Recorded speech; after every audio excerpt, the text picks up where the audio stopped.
Hi, welcome to our podcast. I'm Mary Abazia, and of course, with me is Tom Spitali and Sean Wellham. And we are really excited to talk about this podcast for many reasons. One being that one of the three of us has a passion for golf. Which one? I don't know. Mary. Whoever talks the most probably today. and then the second thing is that we've actually did one podcast and written about Tom, actually wrote about the PGA and LIV Tour.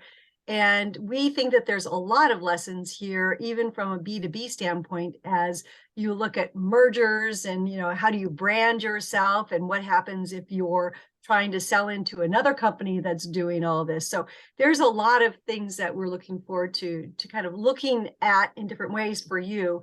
And hopefully you'll take some good nuggets away. So Tom, because you are our golfer, you are appropriate to kick us off.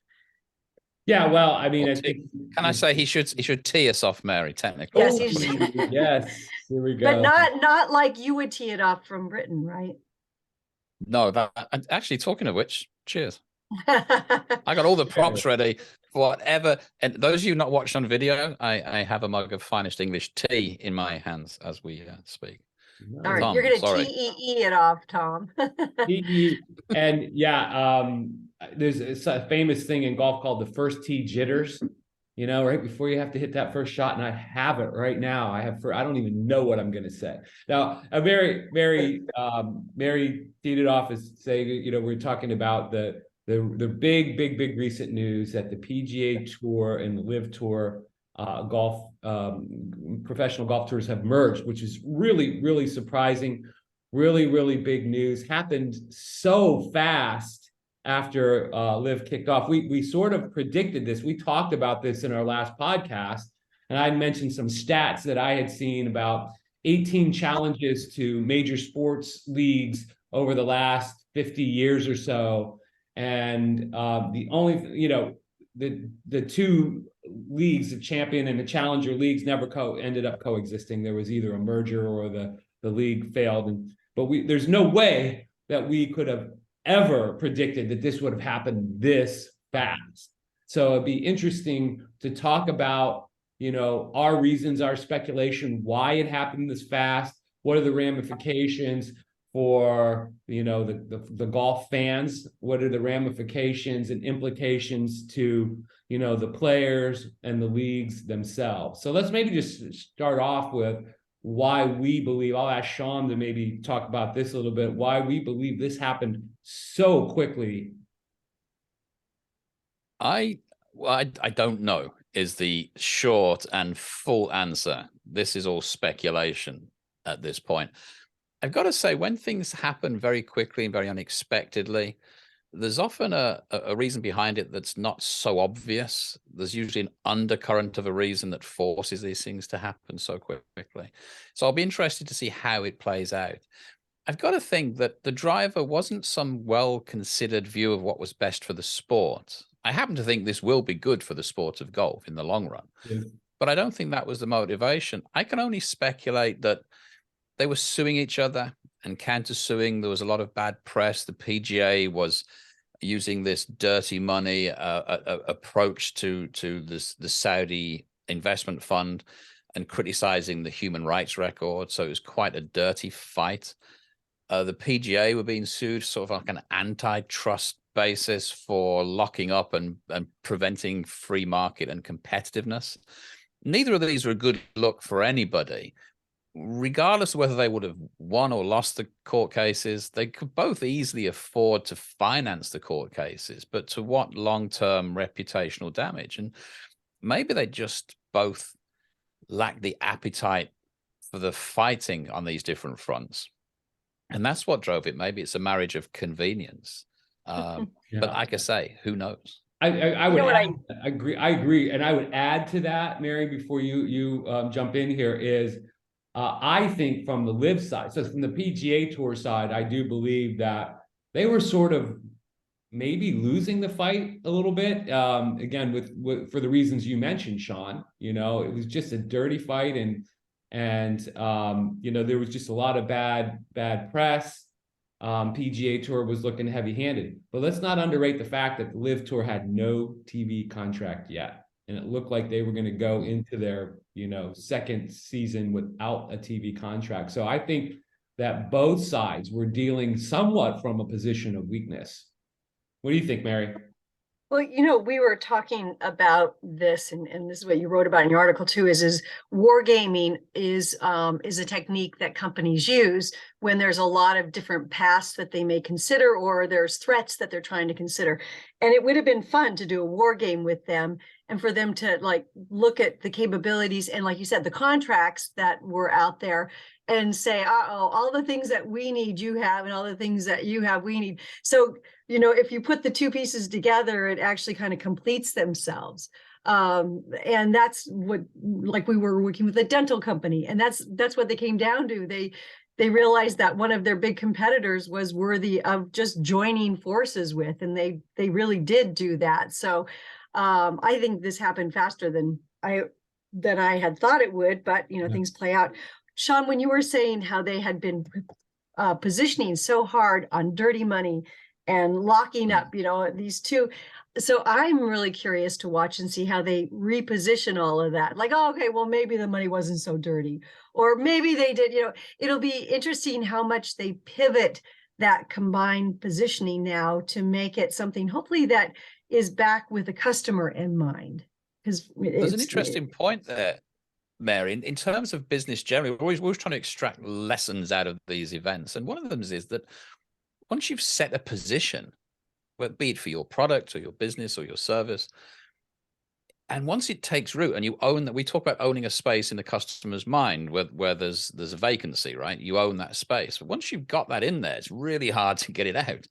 So when you are if they'd have known or suspected that this marriage would happen, they would both have used slightly less abrasive language, I would think, because now they've got to try and, to your point, unwind. So I think the lesson there is whatever your position is, when you start to invest in your position, you're going to own that for a while. You can't just erase it. It sticks. So yeah, but it's an interesting point, isn't it? It'd be a very awkward first board meeting. It's like when presidential rivals, candidates argue with each other, and then one of them wins and the other one has to support them. That sort of approach. It's a similar thing to that, isn't it? All the mean stuff you say, you've got to row back and say you didn't really mean it. So I wish there would have been more war gaming on the side of the PGA Tour, because I think they just totally weakened their position, right? If you look at all the numbers, stuff I mentioned earlier, 18 challenges in major sports leagues, almost never, ever, ever works. The PGA Tour was in an incredibly strong position. But what they did is they validated the LIV Tour by fighting, by not letting the players that jumped over there playing their tournaments. I mean, I think if they would have just taken a more live and let live approach, they might have eventually won this fight. But ultimately, I do think the winners in this whole thing are golf's fans. There is this little issue of sports washing, and there are people that are just going to be left with a bad taste in their mouth because of the Saudis' reputation and human rights history. But ultimately, what ends up happening here is, if you focus on the end user, you focus on the customer, the people that pay the bills, what they want and what people have shown in sports forever is they want and will support the best league in the world with the best players. And this whole thing had fractured. The PGA and the LIV Tour were both kind of, leagues with half the talent. And ultimately what this does is bring all the talent back in one place so people can watch the best players in the world fight it out, and the winner is the best in the world. And so when all of it blows over, fans will win. And that's ultimately, why all's well will end well with this after some blowback period that we'll have here. I think another lesson, there's plenty of lessons. Another lesson, I think, is that both sides didn't really have a grasp of the sources of their competitive advantage, which is really what you need to have a real sense of what bedrock you're built upon.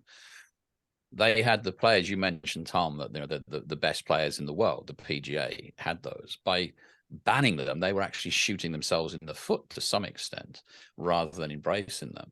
They also had that, the credibility, they had the embedded into the grassroots, they had the TV rights, they were very good at running tours, and so they had a lot of competitive strengths, but they didn't really leverage them. And in fact, in some cases, in particular by banning some of their superstars from playing in the PGA, they worked against their own best interests. So one lesson is you always got to have a strong sense of who you are in terms of whatever business you're in. What is the core strength that you've got to leverage and protect and build upon?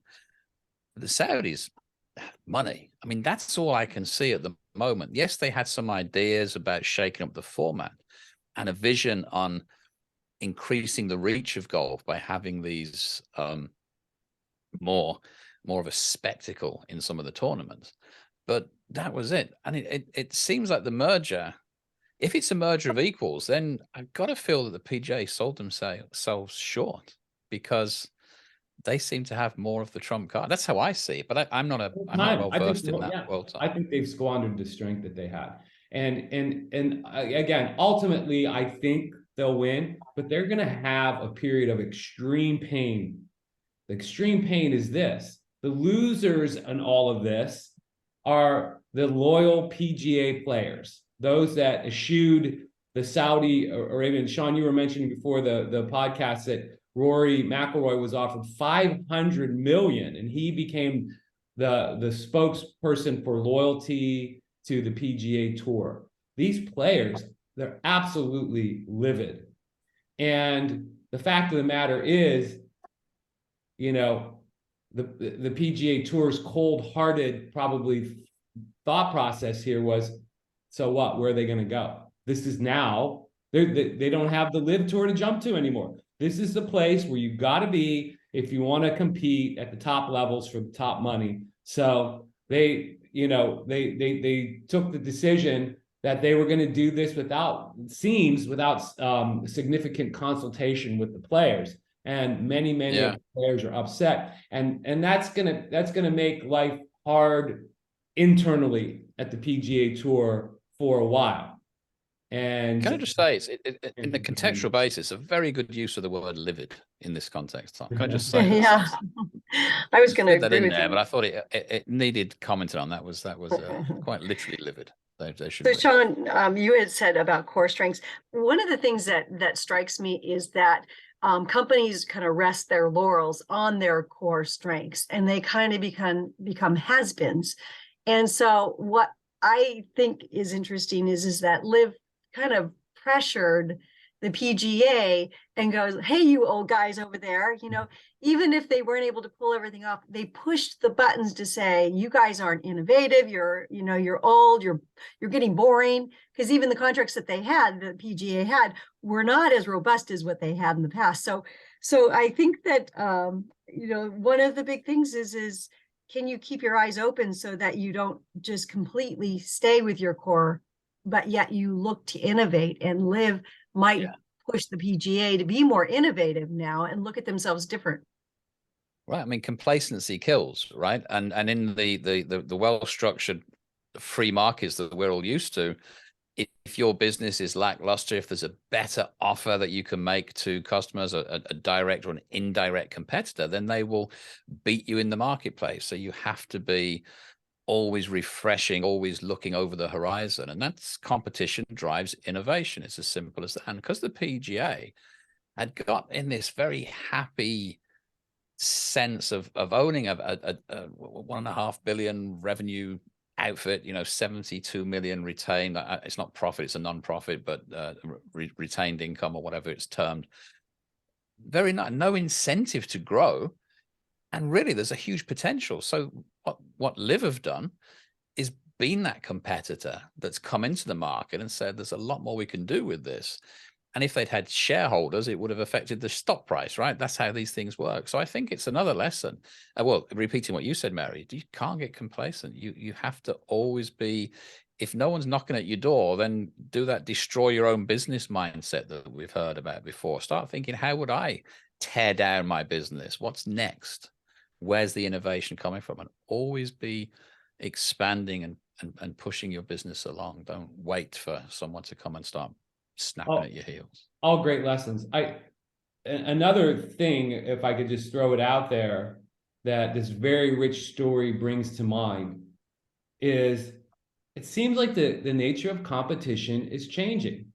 More cooperative ventures keep popping up. This is a cooperative, a merger is the ultimate cooperation between two competitors. And we had talked about things like Kohl's allowing Amazon returns to be processed in their stores. And we talked about co-opetition. And it just seems like this merger happening so fast after the competitive threat first, presented itself to the PGA Tour, points towards this co-opetition as being something that's really important to look at in your business. There's ways to move things forward for your customers that don't necessarily always involve absolutely destroying your competitors. Companies are looking at ways to form these alliances with even competitors, what would be competitors in the past, to find new ways to bring new value to their company or to their customers. And it's something that absolutely has to be considered by everybody watching this podcast, I believe.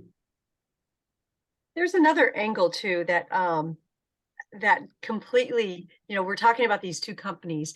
Think about the industry of these two companies that is supported. I have a friend that has a really reputable clothing company that supports some of the LIV athletes.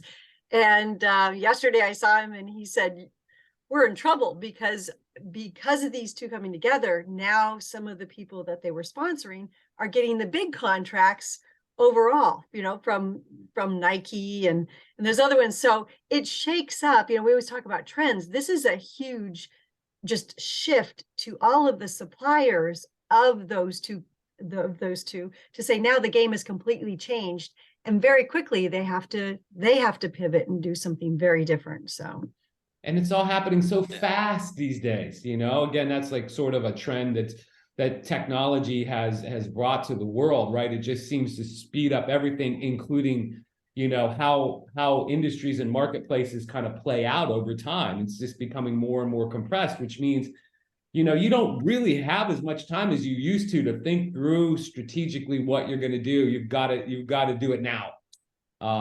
You need to have trend discipline now. You need to war game now. You need to invest that time. You need to do what we call going slow to go fast, because it's going fast without you.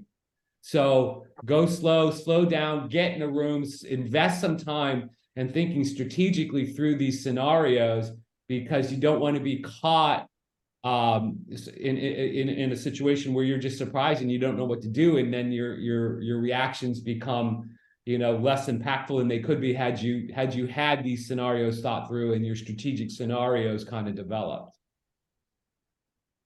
So Tom, are you saying golf is the fastest game in town? The business of golf is the fastest game in town. It still takes 5 hours to play 18 holes. Yeah. They aren't rewriting the rules like they are in baseball, huh? Well, we should. I always Go ahead. I always like to bring cricket up at some point, but if we're going to have a competition for the slowest sport on the planet, can I just say cricket? And that's 5 days, and you can still have a draw at the end of it. So come on, it's incredible. Baseball. It's maybe we could talk about this in another podcast. Baseball has done a great job. Finally, you talk about a sport that had its head in the sand. The way that baseball has sped up their game this year is meeting with rave reviews from the fans.